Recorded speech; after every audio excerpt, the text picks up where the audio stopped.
Welcome to CinemaScope, where we embark on a rip-roaring journey through the world of genres, subgenres, and movements, all in the quest for cinematic enlightenment. I'm your host, Andy Nelson, and today we're taking a step back from our recent deep dives to explore more broadly the grand uproarious landscape of comedy.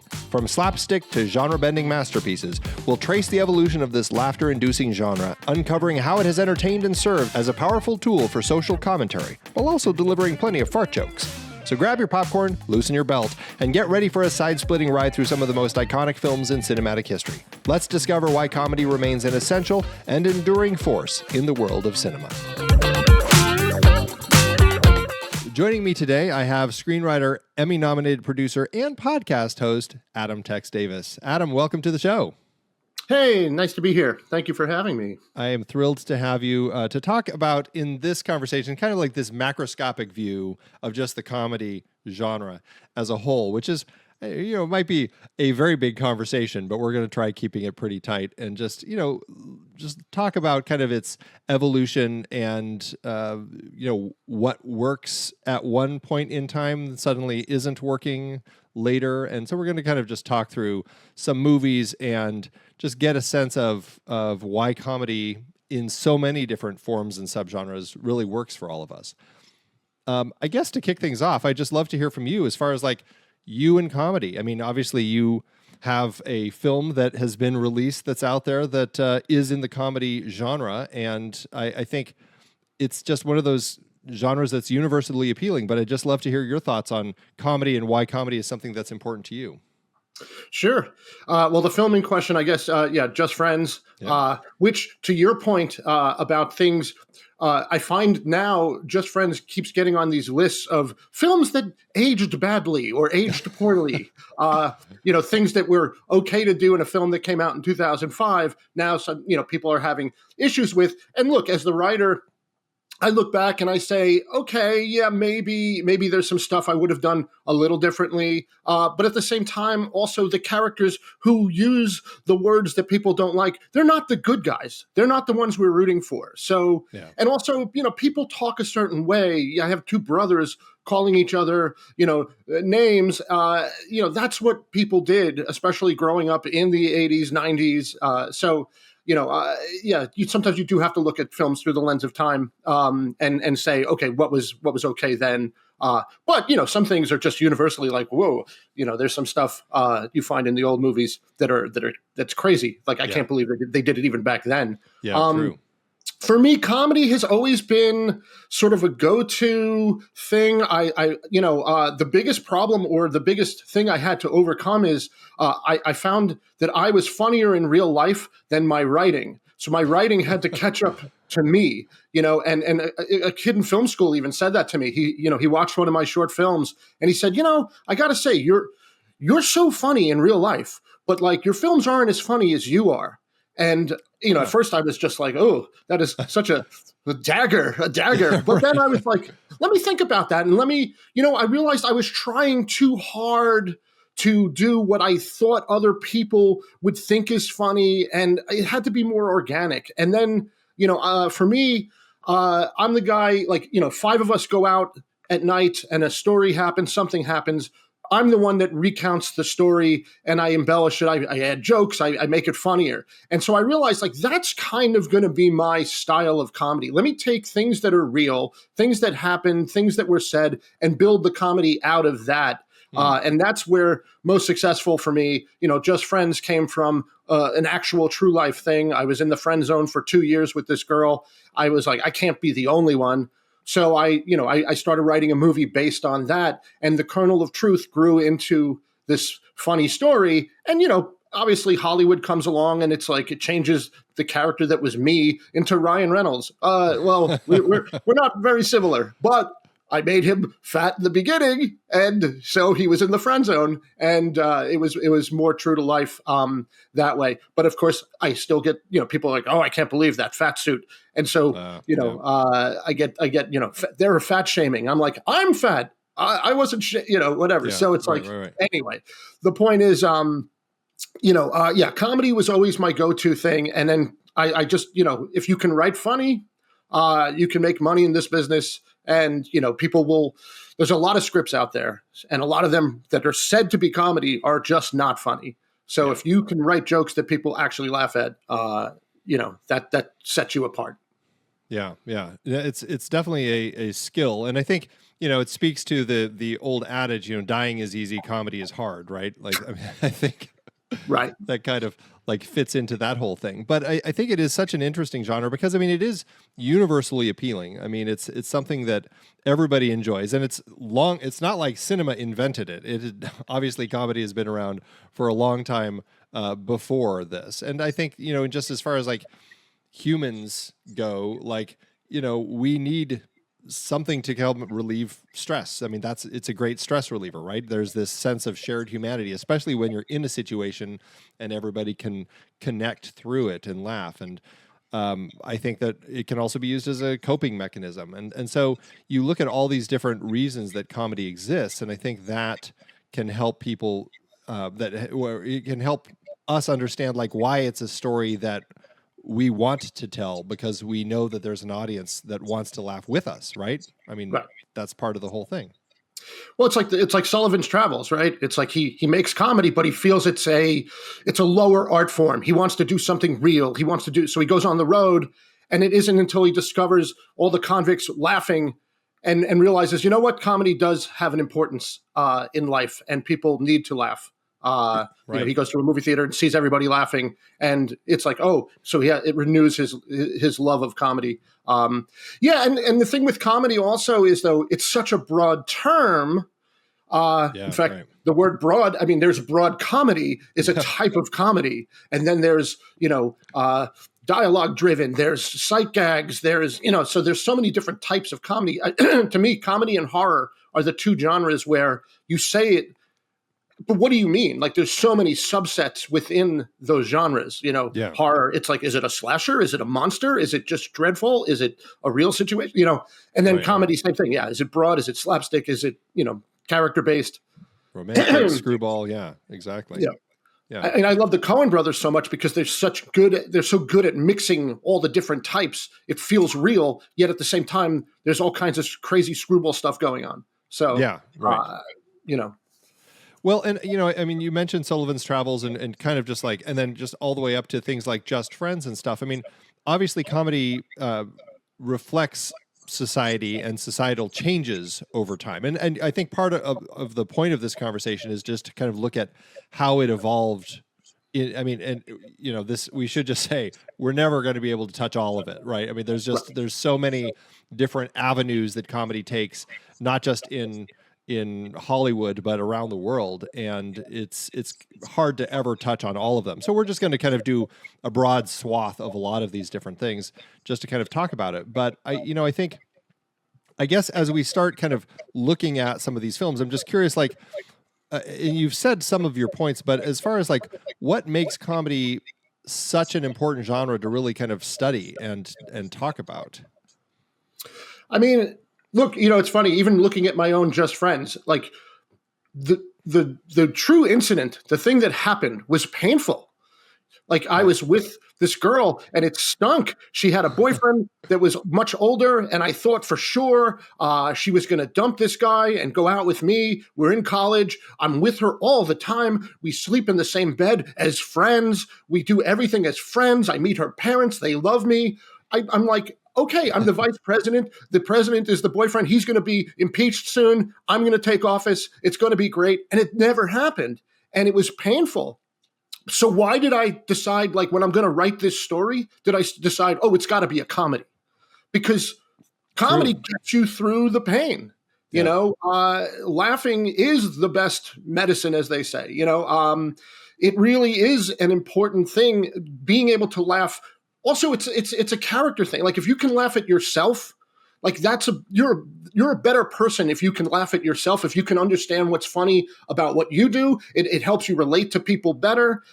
People that are humorless are hard to be around. And then, there's people that are obviously that just try to force comedy into everything. And sometimes it's like, okay, hang, you don't have to make a joke about everything. But I'd appreciate that they're trying to bring levity and light into it. Look, I do a true crime show about murders that happen on vacation, and it's called Slaycation. And we try to bring levity to these horrible, horrible stories. Right, And right. the people that love the podcast, they love what we do. And then there's people that are just like, no, true crime and comedy do not mix. And so there's two camps on that. But I'm like, I can't tell the story and just cry the whole time. I don't want to just be sad and just say over and over how tragic it is. So we try to find kernels of humor in things. And so I think it's so important because that's what gets you through life. There's a lot of pain. There's a lot of pain in the world. And if you can't find humor, you're going to have a hard time moving forward. Right. Yeah. No, I think that's a very valid point because, I mean, you're right. I mean, that same story could be told as a heavy drama, right? We can have, and probably has been, let's be honest. But I think that also speaks to how, you know, and maybe this is just part of the nature of all these different genres. Some types of it is going to work for some people better than others. And some people need to have that story told as the comedic version because, like you said, they need that to kind of get through it. Others may prefer a dramatic version of that for their own catharsis. Who knows? And maybe they're going to be laughing at something else. But I think there's always that search for the types of comedy that appeals to people. And I think everybody is able to find something that they're able to laugh at. And I think that's one of the key things with it. Yeah. I mean, look, also comedy gets you in the door. Like if you're just hitting people over the head with heavy themes and heavy ideas, some people will be there for it. And a lot of people will just like, this is a little much. So comedy gets you in, it relaxes you, you're laughing. And then, they're actually selling insurance. You know, why are all the insurance commercials comedy? You know, because if they just talked about what you're really doing, like your house is burned down or you're flooded or, you know, it's like, oh my God, this is horrible. So let's have comedy and then slip in the message at the end. The same thing goes with movies and TV shows. It's like you can get your important themes and important messages across sometimes easier if people are laughing and loosened up. And then, that also made me think. I mean, you know, Just Friends is a romantic comedy, but we were like, stress the comedy. It was a comedy first, and then the romance stuff plays a part in it. But, you know, let's make them laugh. And then it's also easier for people who are in that situation to recognize, I'm in the friend zone. And, you know, I've had many people write and tell me, like, this movie helped them talk to the person, you know, and then maybe even get out of it or at least have an honest conversation about it as opposed to, you know, Yeah, no, and I think, you know, those points are great. And I think, as you said, like having the blend can be a very valuable asset in all of these, even in dramas. Like I always think of something like Steel Magnolias, which is, you know, a heavy drama. There's a lot of drama about, I believe it's cancer that she's dying from, but they use comedy throughout, sprinkled in to kind of like offset that, and it creates this perfect counterbalance, this yin yang, really. And so, yeah, it's like you can't have one without the other. It really helps, I think, everybody when you're able to find those moments to laugh at in these types of stories. You just said helps, and it reminded me the movie The Help is serious themes, you know, but it was done with a comic timing and a comic sense of story, and it made that much more palatable, but it also got a lot more people to see that and recognize that story and what those women were going through and stuff. So yeah, I it's kind of invaluable, I think. Yeah, absolutely. Well, let's kind of start walking through the history of comedy in film, as it were. I think, I mean, looking back, the first comedy film that I found was called The Sprinklers Sprinkled, which is a fun, short, silent film about somebody who's watering their garden, and you can see somebody behind them who turns the water off, and the person looks at the hose like, what's going on? And they point it at their face to look at it, and that's exactly when the person turns the water back on, spraying them in the face. Very funny little bit, and again, it appeals to everybody and just kind of our sense of humor and the joy of that type of situation that, you know, we've all been in, those practical jokes.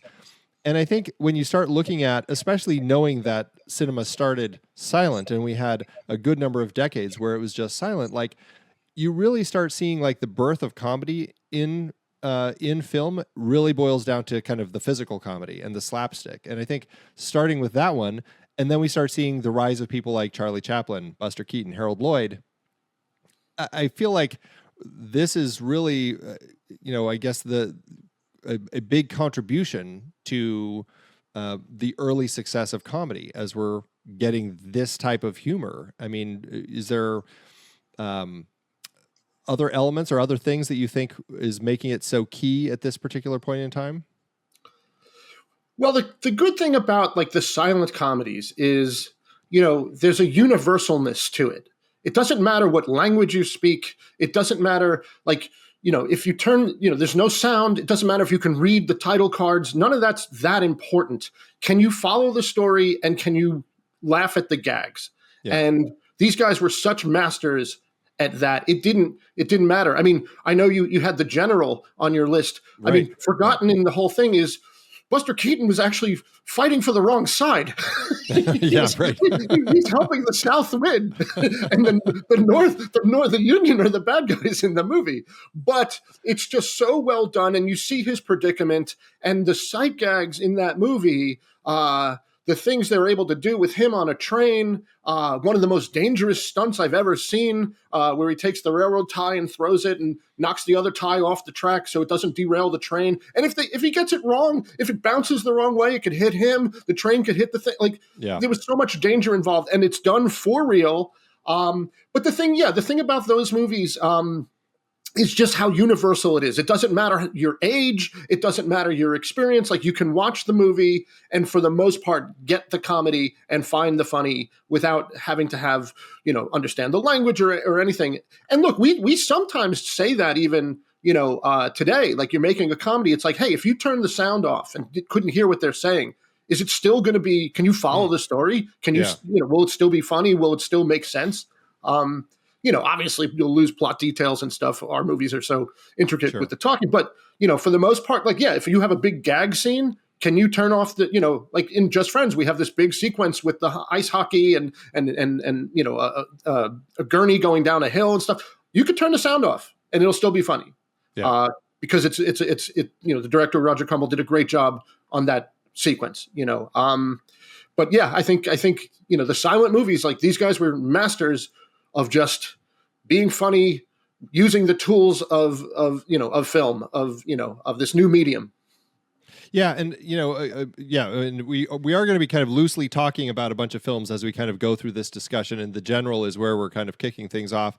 And yeah, I think when you see what Buster Keaton did, and this holds true for Chaplin, Harold Lloyd, all of these people, like, they didn't have stunt people coming in to do the work for them. Like, when you're seeing Buster Keaton jumping on train tracks or climbing up a thing and the water spout comes down and pours water all over him or whatever it is, that's really him going through the motions with these things. And you see that through all of his films. And it's the physical comedy prowess that he has in how he is able to keep that perfect straight face of his and play along with all of this stuff. And I guess that kind of also speaks to just the nature of some of these comedy elements, like the reaction shot obviously becomes pretty critical because you see the stuff happening and then you get the great shots of them and how they're reacting to it or not reacting to it. And also just like the, I guess it's a little different with the silent films, but allowing room for the laughter to kind of come in, and because you're going to be getting kind of the laughs with the audience, and that's certainly something that you start seeing more as we'll talk about some of our later films.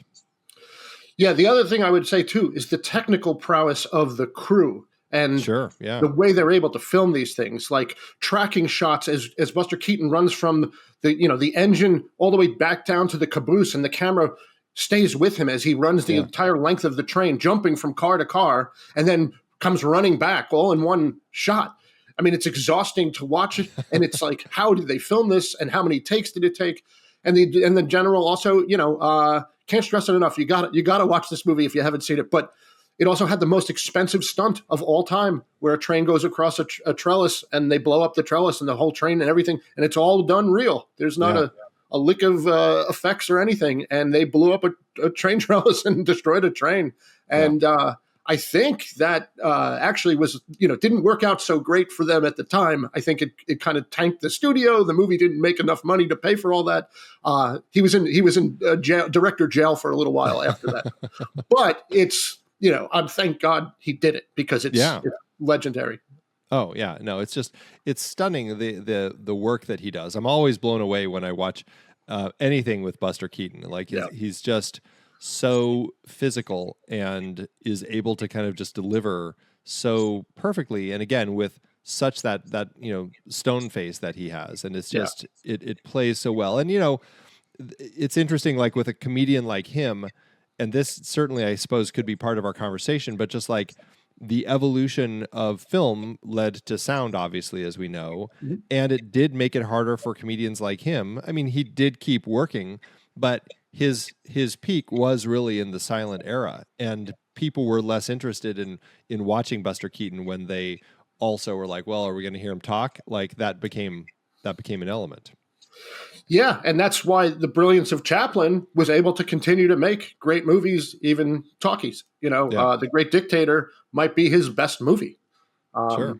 But he was able to evolve with the time better, I guess. Yeah. Well, speaking of sound, I mean, obviously, once people start talking, audiences want to hear their actors having conversations and everything. And I think in the realm of comedy, we definitely start seeing screwball comedy. I just had the last, episode plus a bonus episode talking specifically about screwball comedy and its evolution. And so if you want to hear going deep into that, you can listen to those past episodes. But it really, like with the evolution of the production code and everything, kind of kicked in what they wanted to, or how they could tell their stories. And so Screwball became a fun evolution of that. And then they also started finding ways to evolve some social satire and political commentary into the films. The studio era really kind of kicks off, the 30s, 40s, 50s, World War II. And, then you're starting to get stuff like Duck Soup. And that's the next film we're going to touch on. This is the Marx Brothers. And this is a film that there is this level of absurdity, and watching how the Marx Brothers craft their stories, use their humor. And as I was saying last, when we were talking about The General, like they have kind of built-in moments that are designed for an audience to be laughing, which makes sometimes when you're watching some of the Marx Brothers films by yourself at home and you don't have a big audience of people laughing, it does seem like there are some odd pauses sometimes throughout it. But largely, I think what's fun about them is just their dialogue is so witty and absurd, but they're also able to, especially in this film, satirize stuff like politics and these kind of political leadership and everything. I mean, how do the Marx Brothers play for you? It's funny. I can't say I'm the hugest fan of the Marx Brothers, and it's weird. It's a weird thing for me because I understand how important they are. I love so many of the comedy, greats, the duos, like whether it's Abbott and Costello and Laurel and Hardy and stuff. The Marx Brothers movies, there's something a little off for me, but they have some great bits. But it's just so much coming at you that sometimes I feel a little overwhelmed by a bunch of guys just trying to be, nonstop comedy. But I will say this, character, right? Like they all play characters, and you know who they are and what they're going to be doing in the movies. The same way Buster Keaton formed that character of that stone-faced guy.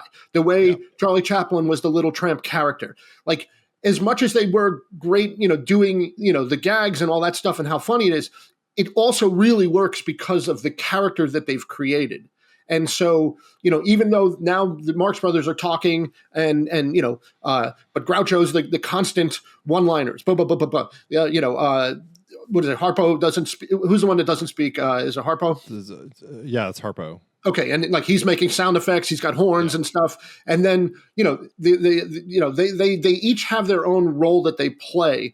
I will say, going back and looking at Marx Brothers. I mean, I know I watched some of it as a kid, and it didn't resonate with me as much as some of the other stuff. So going back now as an adult and rewatching, and to your point, yeah, there's definitely awkward pauses, there's awkward moments, but then they do a bit like the fake mirror, where the two Grouchos and like you know, pretending a doorway is a mirror, and you just have to marvel at the genius of that. Right.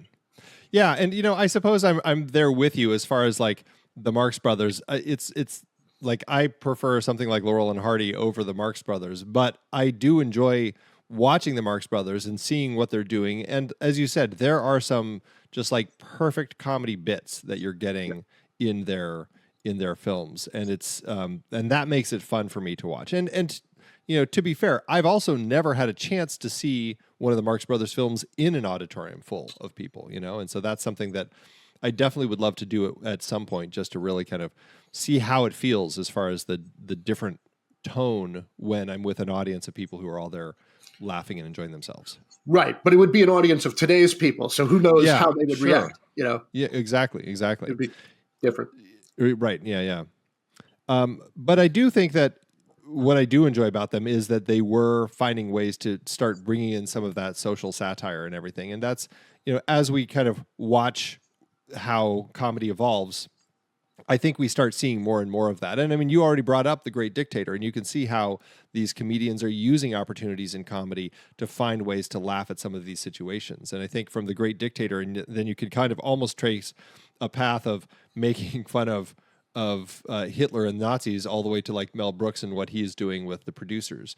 You know, it's like there's that path of finding ways to laugh at these terrible situations, because it also, and I think somebody like Mel Brooks would say, it takes power away from that, from those people, right? Yeah, I mean, Blazing Saddles, obviously. Yep. I mean, I showed my daughter, who's 20 now, I think maybe a year ago, we watched Blazing Saddles. She couldn't believe the first 5 minutes, just, you know, dropping the N-word and this and that. But it's like, it's brilliant satire. The bad guys are the ones saying it. You know who to hate. You know who to root for. And you immediately love, you know, the the characters that are being disparaged. And, you know, it's brilliant. But it's like, oh my God, it's like shocking, especially now, you know, today's age. But, you know, it was shocking then. But to your point, it's like, yeah, using comedy to talk about serious, heavy things, whether it's Strangelove and talking about nuclear war, or it's, you know, Blazing Saddles and talking about racism. You know, it's Harold and Maude talking about suicide. You know, it's like there's all kinds of, you know, you get your heavy topic in there, but you the entryway is through the comedy. Exactly. Yeah. It Happened One Night is the next film on our list. That's you know, definitely a film that's kind of setting a template for screwball comedies, which is you know, and again, we've just talked a lot about the last few episodes of the show, where it's not exactly a romantic comedy, but it's kind of turning it on its head a little bit as far as the way that the relationships play. There is a mix of the romance, but a lot of witty banter, and I think there's a lot more fun to be had in the way that they portray relationships that we're seeing in these sorts of films. As far as like how this plays, like why does something like this feel like there's something significant? It's like this cultural touchstone, I guess you could say, in the comedic language of cinema. It's you know, It Happened One Night it's one of those perfect movies. It's pretty perfect. And the casting, the directing, everything just works. There's bits that you know are still funny today. He tries to hail, you know, they're hitchhiking. He tries to get the car to stop. They won't stop for him. She steps up, lifts her skirt, car immediately stops. Like, that's never not going to be funny. She's so cute and adorable. You know, and I think everybody won Oscars. Like, I do an Oscar show. Like, we haven't done that year yet, but it's like directing, picture, both lead actors, the writing, like everything won because it's so good. If you're going to go back and watch any old movie, I highly recommend. 1934, It Happened One Night. But, it's funny because the story is kind of, it's kind of goofy. She jumps off a ship. He's a reporter that will do anything for the story. He's going to try to reunite her with her new husband. Her father is against it. I mean, it's funny though. Like, I don't love the term screwball comedy. It almost cheapens it in some way. But I guess they had to find some way to describe this fast talking, bantery and weird, like odd situation kind of comedy, because it doesn't feel real. None of this feels like it could actually happen, but you buy it because it's a fun story. It's like a fairy tale. I mean, look, I watch a lot of film noir, and those are like dark, and there's murders and crimes. Meanwhile, these guys are trading banter and lines. Usually, the detectives and stuff, they're funny as heck. So it's like there's comedy elements in film noir, but they would never call it a screwball comedy because it's about crime. So I guess screwball comedy is like, hey, there's lots of fun banter, but also this wackadoo, plot. The thing that sets all this in motion is kind of goofy. But there's the luminaries of that, whether it's Clark Gable or Cary Grant or what, like these guys are so good. The women are fantastic. The leading ladies that they get paired up with, the banter back and forth is because they don't have the effects, they don't have all that stuff. So the writing is key. It's almost like the way TV is, sitcoms, the golden age of sitcoms, where it didn't matter. They could just be sitting in a room, but going back and forth, and it's all funny. Yeah, and another film on our list is His Girl Friday, which is another great example of this genre, but it also shifts the gender dynamics, right? As far as the way that this story plays, and I think that's one of the things that I enjoy about what we're seeing here, and how Cary Grant is playing kind of the newspaper editor who wants to keep his ex-wife working for him, and everything. And then Rosalind Russell, who's fantastic in it, she's the one who's really quick-witted, and she's trying to leave, and she's the one who wants to go off and remarry. And so the way that they really kind of play with the gender dynamics in screwball comedy also really kind of starts kicking in here. And I really enjoy that about this particular genre, because you do start feeling like it doesn't necessarily have to be like the men aren't necessarily always going to be the great guys. Sometimes they're the anti-hero that we end up getting, Personally, I like when the women give as good as they get, and almost have the, I mean, that's why like Katharine Hepburn or somebody is so good at these, or, Lady Eve, with Barbara Stanwyck. They're so good at delivering these sharp and biting lines and putting the guys in their place. Like it's kind of awesome to see. I will say, His Girl Friday is an interesting movie that also appears sometimes on these didn't age well because of the plot, with an execution where a white guy killed a black police officer, and everybody's playing politics, and a politician is trying to move the execution up in order to get the black vote. And these two newspaper people are only all they care about is their paper and the story. So it's like, sometimes that shows up on some of these people, like, discussing like, hey, is this cool? It's like some weird choices were made, and it almost takes on a dark tone. But the banter between the two leads is, outstanding. And that's what you come for. So you come for the comedy again, and you stay for the issues at play.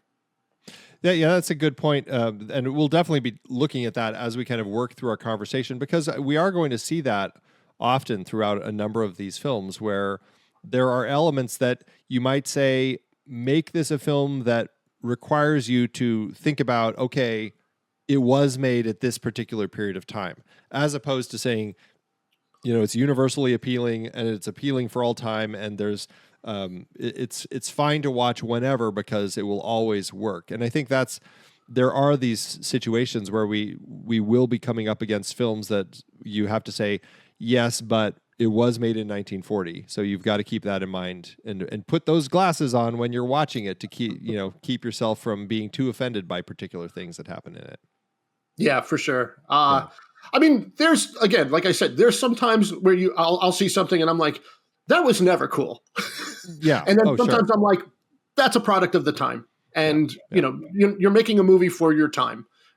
You can't crystal ball and see, what's good, what's Yeah. coming down the pike. As much as some people would like to think they could. I know. Yeah, right. The people that complain, they never have a resume of movies. Yeah, right.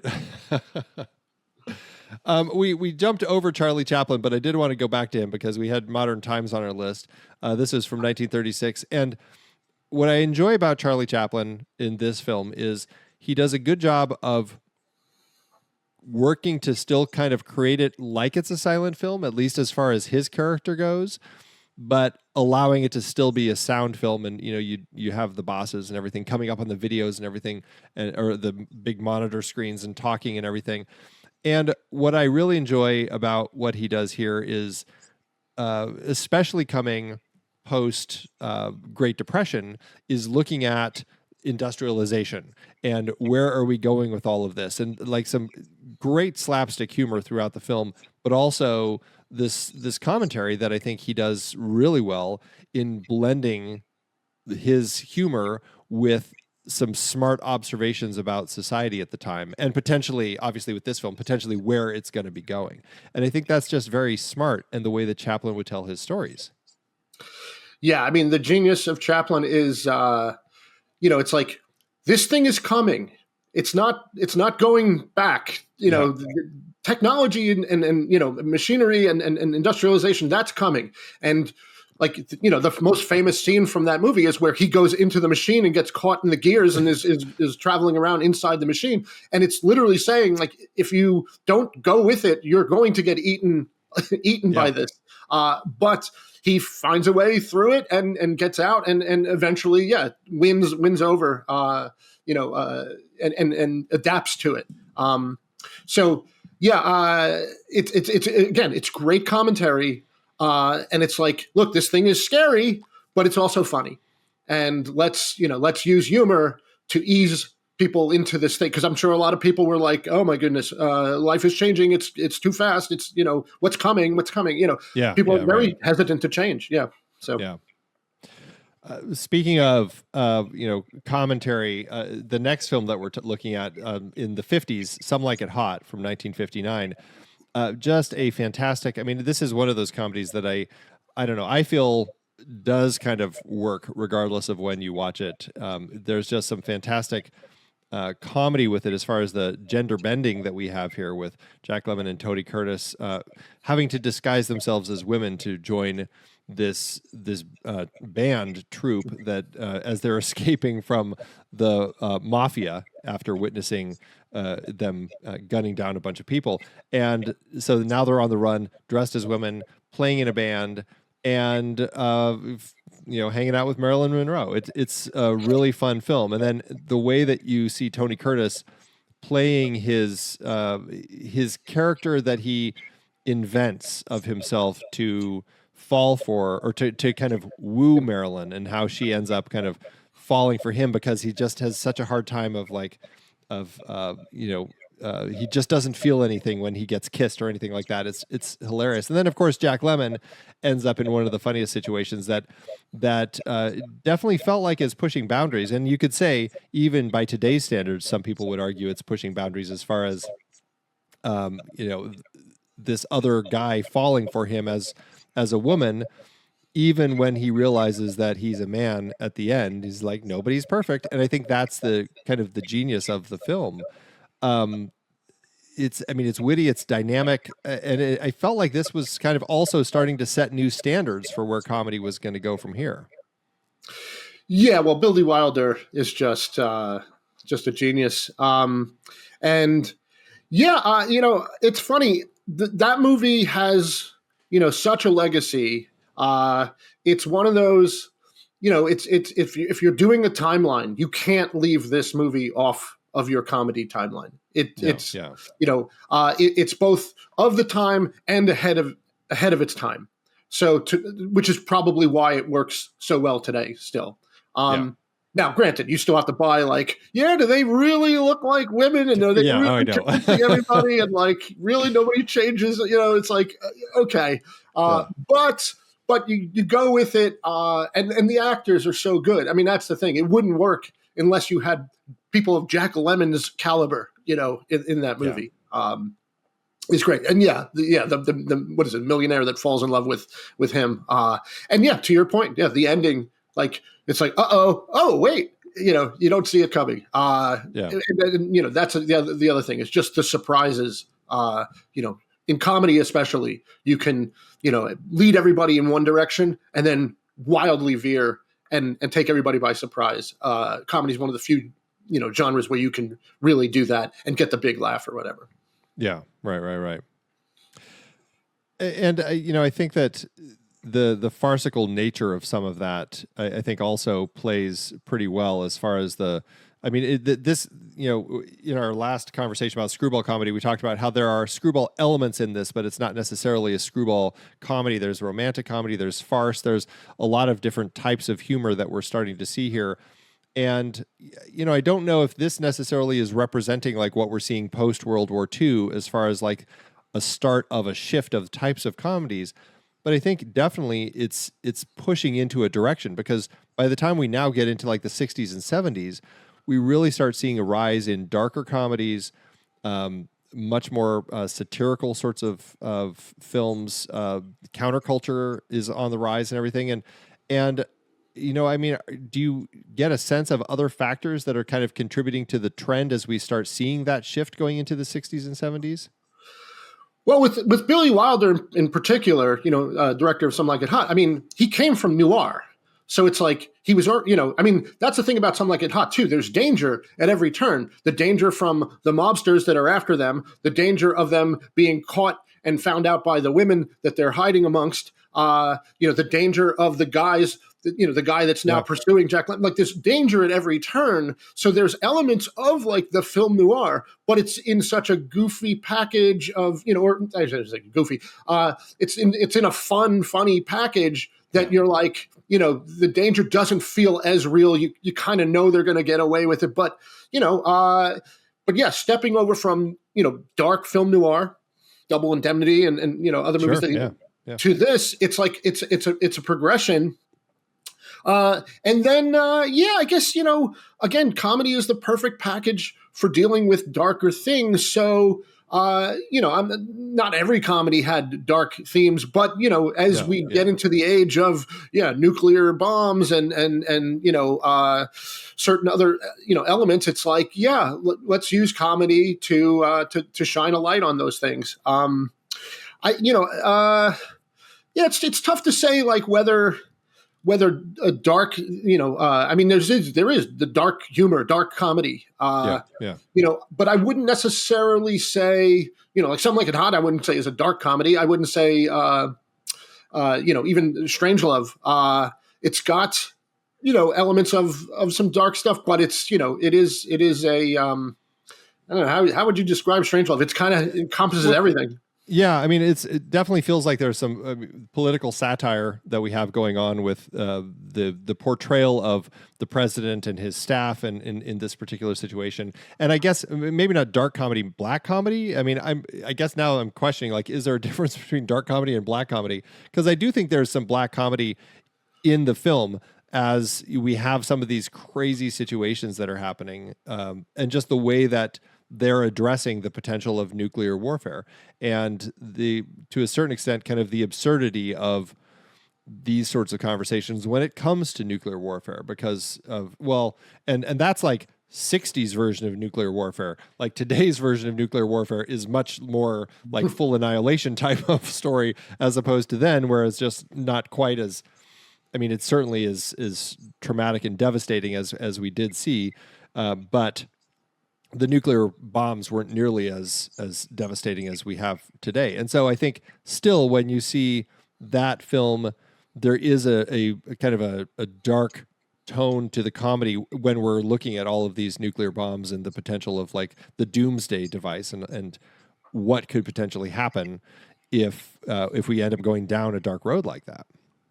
Right. And then, yeah, to your point, the political commentary, like who's running things? Like, George C. Scott is out of his mind. They wheel in Peter Sellers, and he's practically a Nazi at that point, like, jumping up and Heil Hitlering. So it's like, oh my God, this is our government. This is our defense team. You'd like to think that that's not what's happening behind the scenes, but yeah, it definitely reaches a level of absurdity. Yeah, and then we're relying on these machines that Yeah. Yeah. No, it's I mean, it's one of my favorite films out there. It's just such a fantastic film, and it really coming right after World War II, and then looking at kind of, I mean, now we're at this point, we're in the Cold War. And so it's a perfect way to kind of satirize these types of conversations that our president is having with the Russian leader. And, we're all fine. It's just like everything is okay.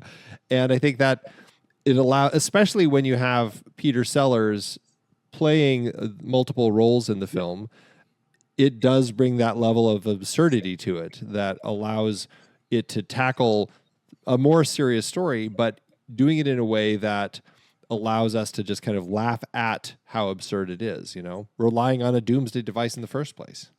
Now, it was very controversial when it came out, though. I mean, people, I don't know, we look back at it, and of course the career of Stanley Kubrick, we look back at his movies and are just awed by his genius. But at the time, I'm not so sure how well it was received. A lot of different factions were mad about a lot of different things.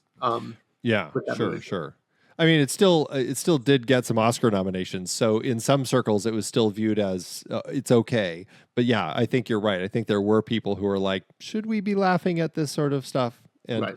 But I guess that speaks to the nature of comedy, because there is this level of comedy working to push those boundaries, right? Oh, absolutely. I will say also the Academy will recognize, the different groups in the Academy will recognize the different brilliance, whether there's a disconnect with the audience and you never know. I mean, a lot of times people are like curious, like how did this move? I mean, I have a whole podcast about the curious, things that the Academy chose. Sometimes it aligns, and sometimes it's vastly different. What was your last question? I'm sorry. Oh, just as far as like the now I'm trying to remember about how comedy is pushing bounds, right? And how you use it, like it might feel like, whoa, like too soon sort of stuff, but at the same time, I think that's what makes comedy edgy, is that we do push those bounds. Yeah, I think you have to almost expect that from comedy. Edgy. You want to. What is the edge? You're at the edge. You're at the edge of what's acceptable. And in some cases, you step off the edge, and maybe it's too much. To quote if it bends, it's funny. If it breaks, it's not. But at the same time, yeah, you're always looking to how far can I push it to make people just uncomfortable enough, but they nervously laugh. And then look, if there's truth to it, that's the thing. If there's truth to it, if there's a kernel of truth, then you're in the zone. And you think of the great comedians, the stand-ups, whether it's Richard Pryor or George Carlin, these guys pushed Lenny Bruce. They pushed what was acceptable. And movies, same thing. Let's push the boundary. If you play it safe, is safe funny? I don't think so. Yeah. Let's push it. And again, some movies will have most of the movie is fine, and then there'll be a scene that pushed it too far. It's like, okay, that's a little much. Right. But I think it's always about pushing the boundary, because that's when you get into the uncomfortable stuff, and you can find a lot of funny there.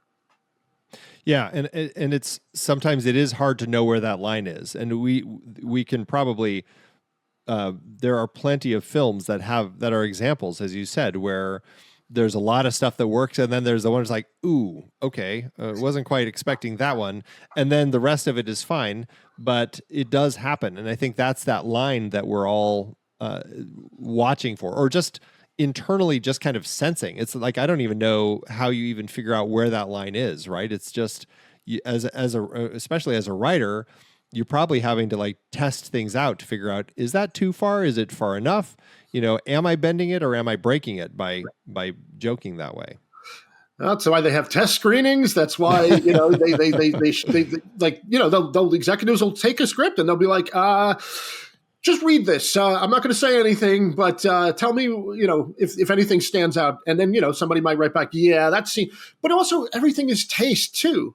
Sure, yeah. Sometimes, it's like eye of the beholder or, it's tricky. It's tricky. I've found, with my film, Just Friends, it's like there were things that, sometimes, even on set, it's like you're coming up with a gag and it's like, what do you think? And it's like the director and I were a good pairing because, he would say like, I trust your comedy instincts. So you tell me if I'm going too far. Everybody else, I don't know, other than like, Ryan Reynolds and some of the actors, obviously, but he'd be like, the producers, the executives, the studio, these people, like if they say something like, I don't know if I trust it. Like, I know funny. So you tell me, is this funny or is this too much? And for the most part, it was like, no, that's funny. I think that's funny. Yeah. Or it would be funnier if you did this. Oh, great.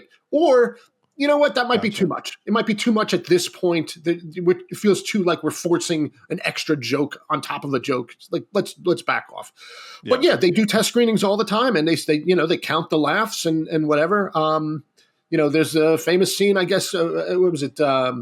In broadcast news or one of these movies where there was a big laugh, but the director was like, you know what? They shouldn't be laughing at this point, and they cut the laugh. And it's like a famous story of like cutting a laugh. Yeah. Meanwhile, it's like, to me, it's like, cut a laugh. What? But you know what? If it's at the wrong time and the audience shouldn't be laughing, if they should be feeling something else, then cut the line. And sure. But yeah, a lot of it is taste and knowing whose taste aligns with what you're trying to do, who's the audience for this. We want to make sure they're the ones laughing. And there's people out there that will never laugh at anything, and so whatever. You're not making the movie for them. Yeah. Sure. The next film we're going to touch on is The Graduate, which, it's this is one that you could say it's not necessarily like just straight up laugh out loud comedy from start to finish, but it does have its moments. And I think and obviously the soundtrack, like there are a lot of things that you think about when you think about The Graduate, but I think as far as kind of that coming of age comedy, and I think that's an element that we start seeing in comedy because that really takes off. The whole coming of age types of stories, whether it's a comedy or drama, becomes very key to kind of storytelling moving forward. And I think with this particular film, we're getting like that disillusionment of like post-college, like what do you do now sort of place in life, what society expects of you. And then you're also kind of, this comes at a point late 60s where the zeitgeist of everything with the 60s, the generation gap, and all of the adults like are so excited about him. He's done with college, and what are you going to do now? Plastics, all of that sort of stuff. And he's just like, hell if I know. And I think that's a big part of what makes it so funny. And then of course, once he finds a girlfriend, the next thing he does is start sleeping with her mother. And it's like, I mean, it's interesting to see how this film it's very honest, I think, in the way that you kind of get a sense of these characters, and especially once you get to the final moments of the film. But I do think that there's this is another interesting step in comedy as we're kind of looking at coming of age stories. Sure. Well, coming of age, obviously, the awkwardness of the different stages of your life, and again, that's uncomfortable, awkward, always funny, always especially especially if you can be honest and truthful about it, and not be afraid to share the uncomfortable things that most people think and don't want to say out loud. Well, you say those things out loud, and everybody's like, "Oh, okay, I'm not the only one," and it's like a shared camaraderie. The Graduate's interesting because to me, I don't know, I never found it a comedy. I love the movie. I love it. I love the movie. It's one of my favorite movies. But to me, it's not really funny. It's almost like, ooh, it's too real to be funny. Yeah. I mean, there's funny moments for sure. And it's masterfully done. But to me, like I don't even know if I'd put it in the comedy bucket as much as just the great movies that kind of crosses different genres, whether it's drama and some light comedy and whatnot. Yeah, it's a wonderful movie, but it almost it doesn't feel like a comedy to me personally. Yeah. Well, and I think that's actually an interesting point because we've been mentioning it, but haven't really kind of, focused on the fact that, again, we're broadly talking comedy, but so many of these storytellers and filmmakers and performers and writers are finding ways to blend all of these things together, right? And I think this is a great example of a film that has a lot of drama, but also it has those comedic beats. Like every time I think of The Graduate, I always think of that funny little noise that Dustin Hoffman makes, like that. It's almost that like little squeak he makes when he's in those nervous situations. And so, yeah, it's a different type of comedy. And I suppose that might be kind of the evolution that we're seeing of comedy because it's much more dramatic and the focus might be more on the drama with lighter touches of comedy. It's not, like I said, it's not a laugh out loud slapstick sort of humor that we have through this film, but it does have moments throughout. And yeah, go ahead. Well, I was going to say, it's like the sentences are serious, but the punctuation is funny. Yeah. Right. Yeah. It's a great way to describe it. Yeah. Right. Yeah.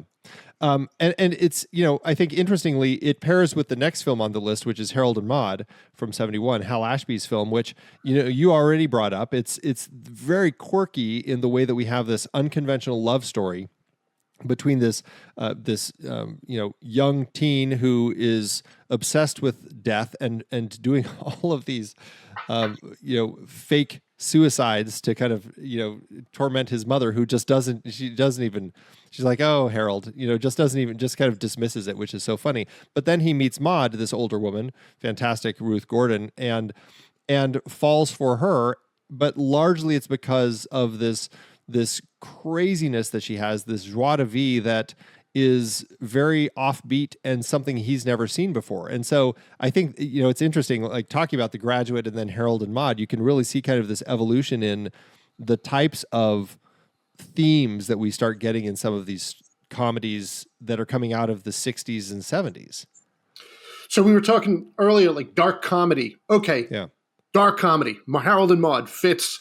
Like if you want to know, like a textbook, Mount Rushmore of dark comedy, there you go. Harold and Maude goes on there. And there's so many different types of comedy, and a lot of again, it's all based out of character.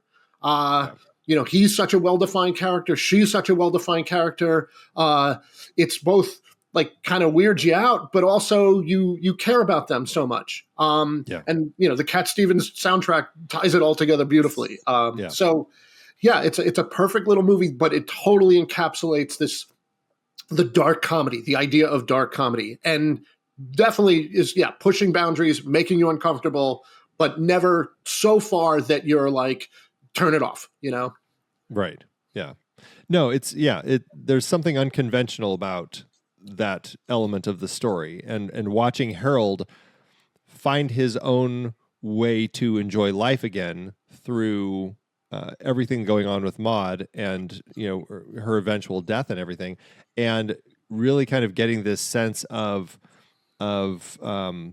it's like these heavy themes. It's almost existential about figuring out what life means and everything, but told in a way where it is funny, and that speaks exactly to what you're just bringing up as far as this dark comedy that we have here.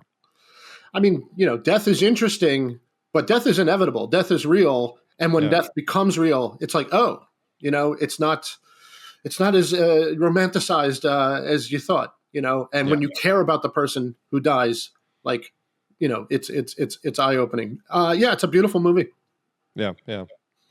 We already talked about Blazing Saddles a little bit, but just bringing that one back into the circle here, because 1974, period of, again, this period that we're looking at of the 60s and 70s with kind of dark comedy, counterculture, satire, and then this film really starts pushing the boundaries that we would come to expect of political correctness. And I think that's what's so interesting about it, because as you said, you start the film and like a lot of these cowboys, I mean, it's a Western and they're all using the N-word and everything. But then you have this black character come in who is your protagonist and becomes the sheriff of the town and is very like he's breaking the fourth wall. That's another element that we have here. It's like those meta looks at the audience as he kind of acknowledges, like, did you hear what these people are saying? Like it's playing right into that. And I think that's what's so smart about the way that Mel Brooks uses his comedy to in a very irreverent way, right? But to poke fun at racism, especially it's known for in the Western genre and period films and stuff, but still in the 70s, it's still present in films anyway.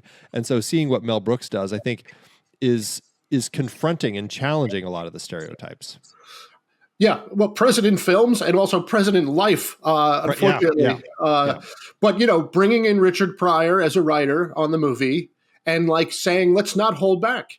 I mean, it's funny because everybody has all this romanticized of the cowboy times, and then you see all the Western films and stuff. Yeah, well, there was a lot of crap that happened back then. We're going to shine a light on that, and it's going to also reflect modern society and make you think and make you realize like how ugly some of this is. But it's also brilliant in the way like setups and payoffs. Early in the movie when he's the sheriff, he's walking down the street and the old lady walks past him. He's like, "Morning, ma'am," and she's like, "Up yours, N-word." And then later she comes and she needs his help, and she's like, "Sorry about the N-word before." And it's like a nice little moment where she realizes like I'm a piece of crap, and also showing how capable he is. He was brought in to fail, and then turns out he's great. And the real bad guys are revealed, and Slim Pickens is just the epitome of comedy evil. Yeah. No, he's so funny. It is a very fun film, and it just, I mean, there's definitely a period that Mel Brooks had in the 60s, 70s, even into the 80s, where he was just really kind of at the top of his form with this type of storytelling and what he was doing and the way that he was addressing different types of situations, some more seriously than others. But I think, you're definitely getting a lot of that here, which plays really well. Yeah, this is definitely one of his best, and and it's funny because the tone does shift a little bit. It becomes almost a little more serious with pockets of humor as the story progresses, but he never lets the comedy escape fully, and so there'll always be 5 minutes go by and then boom, like a big set piece or something that's amazing. It gets a little silly. But that's Mel Brooks's sort of thing. He was like one of the first to really just satirize other genres, like whether it's monster movies with Young Frankenstein, Hitchcock with High Anxiety. The producers was it's kind of its own thing, but just Broadway in general, So he's just a master of taking a genre. I love. The end of Blazing Saddles, they're in the movie set, and then suddenly, like, it just turns into a whole, like, they crashing through a movie set, and they're mentioning, other cowboy actors and stuff, and it gets all crazy. Very Monty Python-ish. Yeah. Well, and speaking of, the next film I was going to bring up was Monty Python and the Holy Grail, because, we've been very focused on Hollywood, but it's just pointing out that there is comedy all around the world, and the British sense of humor, I think, especially speaking to some of what we've already discussed as far as some of the kind of absurd or surreal types of humor that we've seen on screen, looking at what Monty Python and the Holy Grail brings as far as, again, this is taking some of their sketch comedy that they were already doing so well with Flying Circus and bringing that into the film world as far as telling this it's a parody of the Arthurian legend, but it's all done through all of these little sketches. Like, you can take any of those little pieces out and it can just be a perfect little sketch that you have for, 5 minutes on stage, for example. But developing it into a kind of this episodic film, I think, allowed it to kind of satirize, especially for the British, a part of their own history, or at least their kind of the fantastical versions of their history with the kind of medieval literature. Yeah, and to your point earlier, like bending and breaking, or finding the line. Nobody is better in the history of comedy, in my mind, than Monty Python of knowing how far to push it and getting into that zone, and it's always funny. They never go so far, but they also go further than almost anybody else, and they know exactly where the sweet spot is of comedy bliss. Holy Grail. It's funny because I think that was one of the first movies I saw of theirs. But then, watching the others, I love Life of Brian. I love Meaning of Life. I mean, their movies are epic and amazing. Holy Grail might have the most funny bits just all packed into one movie, but the others they're pretty close. And to your point, like they all, you could excavate different parts of all their movies and play a little individual part. In fact, that's how I got my daughter to enjoy them, by just taking selected scenes and let's watch the scene with the knight. Let's watch the scene from Meaning of Life with the tiger in the woods that eats the guy's arm and it's two guys in a tiger suit. Like, let's just watch these little individual scenes. And then eventually she was like, can I see the whole movie? I was like, great, let's do it. Nice. But they are the masters of pushing the boundaries and getting the laugh, for sure. Another person who pushes bounds and uses his neuroses, I suppose, is Woody Allen. And I think Annie Hall is a really interesting example. We've already had romantic comedies coming up through time, but I think Woody does a good job of reshaping the romantic comedy genre here with, there's some nonlinear storytelling that he's doing here. There's a much more, his humor is already pretty neurotic that you see through all of his films, but there's also like an intellect that he's using here and looking internally. And I think that's what's so interesting about it. And using what we just talked about in Blazing Saddles also is breaking the fourth wall. So you're getting these elements that he's doing here to, again, explore love, explore relationships. And I think this is another really interesting step forward in how comedy is evolving. For sure. Now, granted, as the host of an Oscar show that looks back at the Oscars, this is a year that's like, oh boy, beats Star Wars. Like, right? People are, but look, hats off to, Annie Hall, great movie, great female character. Like that's part of it too. She is wonderful. And, unlike, look, to be perfectly honest, I love his earlier comedies possibly more. I got more laughs out of Bananas and Take the Money and Run. And look, he's doing all these things, fourth wall breaking and all that stuff. But he put it in a very grounded story of, a relationship. Obviously there's that scene with Christopher Walken, like, you ever like to just drive in traffic and then it's like, oh, he'll take you home. And it's like, this great moments. It's like he used all the tools from his toolbox, but put it in a very grounded, relatable story with an amazing female character.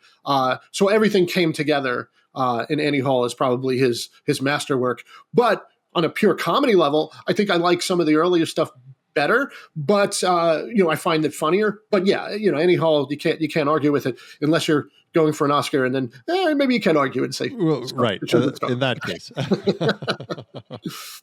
And from here, comedy definitely starts evolving as we move into the 80s and 90s and all the way through today. We start getting a lot more parody, like you could almost call like the 80s, maybe into the 90s, golden age of parody and spoof films with the rise of films like Airplane and the Naked Gun films and everything.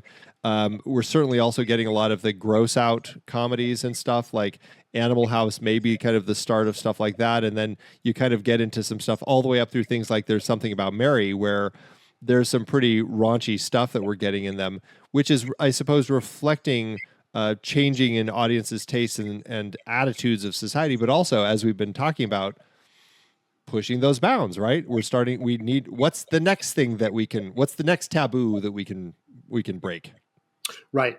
I saw Something About Mary in the theater. I don't think I've ever been with an audience howling with laughter louder than Something About Mary. I've seen a lot of comedies in the movies, but it was a packed house and they were literally screaming.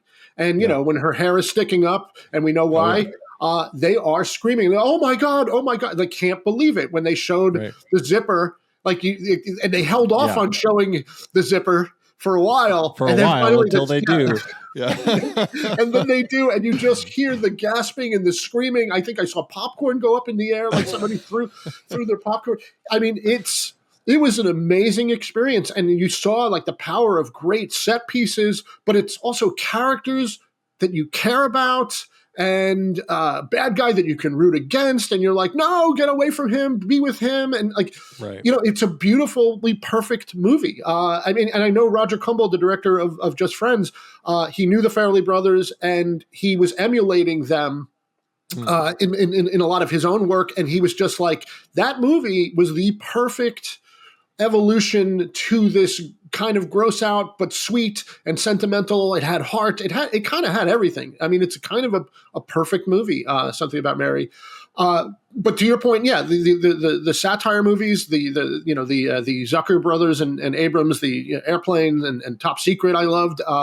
Yeah, I mean, I when those came out, I was the perfect age, for those movies, and It definitely pushed it. Like, the airplane is shaking and everybody's falling and everything. And all of a sudden there's a topless woman. And my mom is like, oh my God. And she's like trying to cover my eyes because I'm not quite old enough to be seeing that. But it's just like absurd for no reason, and it's just wall to wall jokes, but they're clever. They're smart. Yeah. And that's why those movies were elevated. Now, later on, a lot of people were doing spoof movies like that. Didn't hit the clever. They weren't clever enough, I feel. Yeah, and that's, I think, the trick. And I think that's the line. It's like, are you pushing bounds and breaking taboos, or are you just doing the same still? And, because something like Scary Movie, I think, had a fun time of spoofing kind of the Scream, and I Know What You Did Last Summer, those sorts of slasher films that had a rise again in the 90s.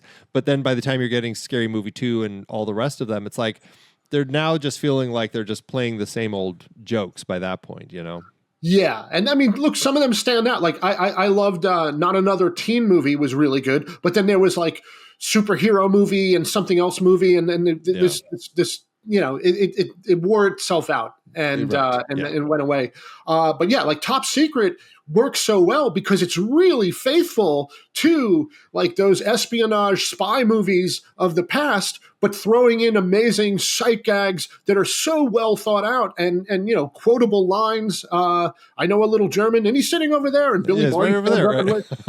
I mean, it's just brilliant stuff, and the writing is super sharp. And the acting is great. They get really top performers. But, like putting people like Leslie Nielsen in Airplane and playing absurd lines completely straight.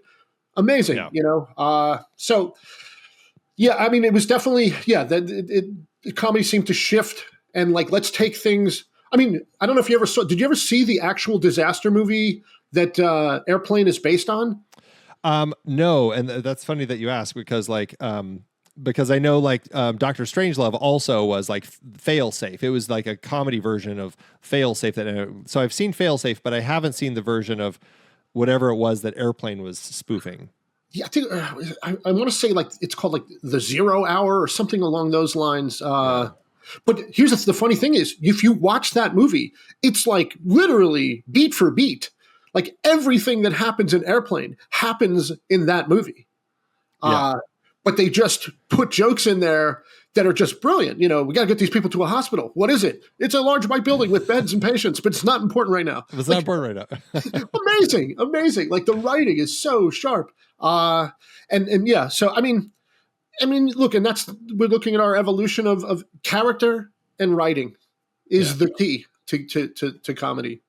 Yeah, and that's definitely the thing. And figuring out like what's current in the time. And I suppose like if you look at something like, the Cheech and Chong films in the 70s, there's that counterculture, the rise of smoking pot and all of that. And then leading to like in the 90s, you've got Friday, which for me is just like a perfect example of what they were trying to say. Like, not everybody who lives in LA is in the, living in what we see in like Colors or something like that. Yeah. Like, we also just have fun and sit around and smoke weed and stuff. And I think you have some great reverse social commentary with that film, but then also looking at like the stoner comedy Big Lebowski, like you can see the evolution of those types of films too, as we're starting to just allow different types of stories. But it's also, you can see the through line from the counterculture comedy films to these two films. Absolutely. I mean, look, I tried to watch. I mean, look, I remember loving Cheech and Chong movies when I was a kid. I watched them again as an adult, and I even watched one with my daughter. And it's like, wow, this is barely a movie. It's a bunch of little vignettes with these characters that are very likable, but they're it's kind of ridiculous. But at the time, it was fun. But yeah, I mean, they're kind of ridiculous. Lebowski is just like a masterpiece, but it was a failure when it came out. And it wasn't until later that people realized the genius of it and became the cult movie. I will say this, like the Coen brothers are not necessarily comedy guys. Like their movies span all kinds of stuff, but they have had some of the most funny moments I've ever seen in movies. Raising Arizona is a huge movie for me. Yeah, but me too. The scene in Lebowski as a comedy writer, like I just get on my knees and is when the guy is on the phone and he takes the note and he scribbles in the pad and he pulls off the paper and he leaves and Lebowski runs over and uses the side of the pen and I'm going to be able to get the impression of what he wrote, and it's just a picture of a penis and balls. And it's just like, oh my God. That is just a level of comedy and a setup and a payoff that, like, as a comedy writer, it's just like, I hope I could achieve something to that level. And again, working with great actors, because so much of that really boils down to Jeff Bridges' reaction when he realizes what it is. As the pencil slows down, he's like, "Oh, like perfect, just perfect." And then, populating the movie with John Goodman is just, Actually, we just did that year. It hasn't come out yet, but we did that year on my Oscar show, and I was like, John Goodman could have gotten a supporting actor nod for that. I mean, it's just. Like we're quoting the lines today, like it's a brilliant performance. Steve Buscemi is great in it, of course. John Turturro is fantastic in it. Everybody's good in that movie. It's funny that you mentioned that, because John Goodman is one of those actors who I'm like, does he not campaign for anything that he does? Because it's like he could have had a nomination for 10 Cloverfield Lane. Like he is so good in so many different films, but I feel like he's never recognized. And it's so strange because I feel like he's somebody who should have multiple nominations by now. That's a good point. He makes it seem too easy, I guess. I don't know. The drug guy in Flight when he comes in with the drugs to get Denzel Washington. Fantastic. Great actor. Yeah. We're getting close to the end of the time we have. And I just wanted to, obviously comedy kind of continues. We start, obviously, the rise of animated films. We start getting animated films that are designed not just for kids, but also for adults. And the Shrek films certainly speak to that. You got the bromance films. You start getting into a lot more genre bending. And, we haven't really even talked about films like, This Is Spinal Tap and Borat and those sorts of comedies that kind of continue, and all the way up through something like Everything Everywhere All at Once, a recent Best Picture winner that is full of comedy, and it's also full of drama, and it's full of all sorts of different types of genre bending that we're kind of getting through all of this as we look at how comedy kind of evolves and expands and finds new ways into different stories.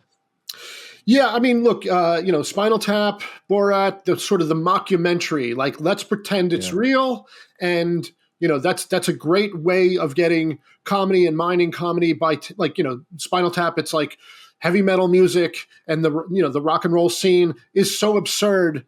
And it was so funny. I mean, bands loved it because there's like, oh my God, we've all been there where we can't find the stage and we're lost backstage and we don't know where to go. These guys are not. They're kind of dim bulbs, but they're great at what they do, is making music. Borat. I remember watching the Ali G show and seeing the Borat segment, and I was like, oh my God, this is one of the most hilarious characters. That's kind of based on like a type of person. I mean, I worked at a bagel store for many years with Israeli dudes that were kind of Borat-y in their approach. And I was just like, this is such an amazing character of a guy who's very confident, but also very ignorant, but also willing to learn, but like still throwing out his absurd notions that, you know, were ingrained from being born and, you know, raised in a sort of behind the times place. Love that stuff. And then, it did feel like there was an evolution into a lot of like groups, whether it's the Bridesmaid group or the Hangover group or, you know, the Crazy Rich Asians group or, you know, these different groups sort of, you know, or whether it's even like, you know, I Love You Man, and it's just a relationship between two dudes. But like, to your point, the bromance comedies, because having a group of funny people together, like, why not? You know, that's a great way to mine a lot of laughs, create a lot of characters. Again, it's character and writing. You know, The Hangover works because they created characters, and doesn't matter where you put them. You know, it's almost that could be a sitcom. The Hangover could just be a sitcom. You've got the straight guy who's the good-looking guy. You've got the other guy who's just a hard luck dude. You've got the crazy dude who just says absurd things. Like, great. Like, you could put them anywhere. It doesn't matter. And you're going to have fun. Yeah. And I suppose in the end, that's really what it's all about. It's like finding the way into whatever it's going to be that's funny, and however it's evolving, and whatever taboos you're pushing or whatever the case may be, just figuring out how to craft the story that is going to connect with people in some capacity. And that's really kind of the end goal for anyone who's trying to tell a funny story. As we wrap things up, I mean, just, you know, final reflections on comedy and, you know, perhaps like where we are now and where it seems like we're going to be going with comedy and film. You know, I mean, I know a lot is made of like, hey, it's hard to do comedy these days because you can't make fun of certain things and the quote unquote overly woke movement and stuff. I mean, look, do I think people sometimes take things a little too far? Sure. But here's the thing, like, don't make fun of, you know, don't punch down, don't make fun of marginalized groups, don't make fun of things that are, you know, people that are hurting. Like, punch up. Like, you could always mock the CEO. Like, nobody will be upset about that. You could always mock the government that overreaches. You could always mock the fascists. You could always mock, you know, and then look, a lot of things, I feel like, you know, a lot of things these days, it's like, speak about real things. You don't need these absurdist premises. Like, that's what turns me off the most. It's like, I'll see like some Netflix comedy coming out, and the premise is so ridiculous that I can't get into it.